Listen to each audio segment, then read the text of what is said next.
James Copman, World News Report today. What do you think the truth is? You tell me. I want you to hear what Tim Waltz has to say. Just listen and listen closely. Against fraud.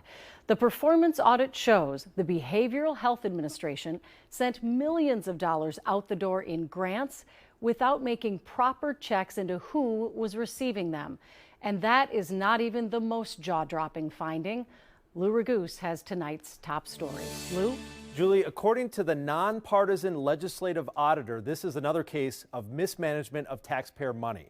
But perhaps the most explosive revelation is that managers within DHS, the Department of Human Services, tried to cover their tracks by backdating and creating new documents.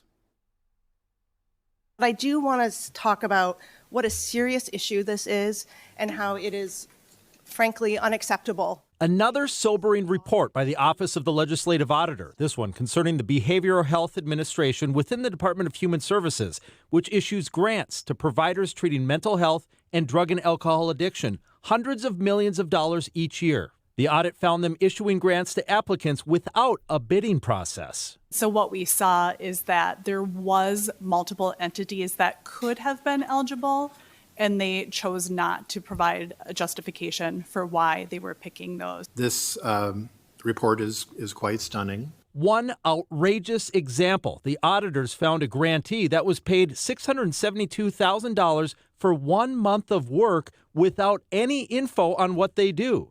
And the audit says the grant manager who paid it then left DHS a couple days later and became a paid consultant for that company. To me, that's criminal. Auditor Judy Randall says she was most shocked that during the audit, multiple DHS managers backdated or created new documents to try to cover their tracks. Frankly, in the 27 plus years I've been with OLA, I have never seen this before.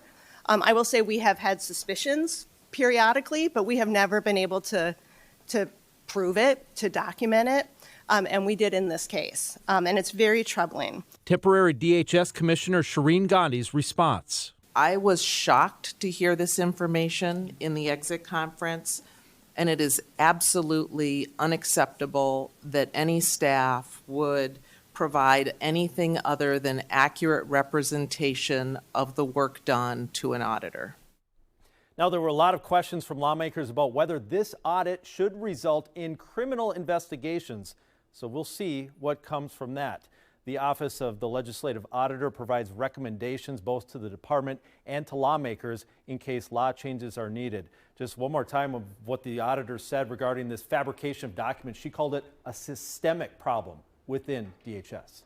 I mean, Lou, it just seems like every time you think it can't get worse, it does. I do think this is jaw-dropping.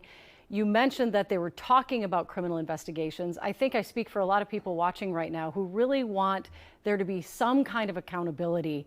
Did you get any sense from that meeting today or in talking to any of your sources that there actually will be accountability? Well, no, that's something that's going to require some follow-up, because one problem the auditors had is they didn't have subpoenas to issue to people that no longer work for the BHA within the DHS, and so they couldn't bring those people in and question them. And so it would take an outside agency such as law enforcement to look into it. Just unbelievable. All right. Thank you, Lou. Well, there will be accountability, and I'll promise you all that. James Copman, World News Report today. Hey, please share, please subscribe. Always remember, anything's possible in a bizarre world. And quit being punks, please.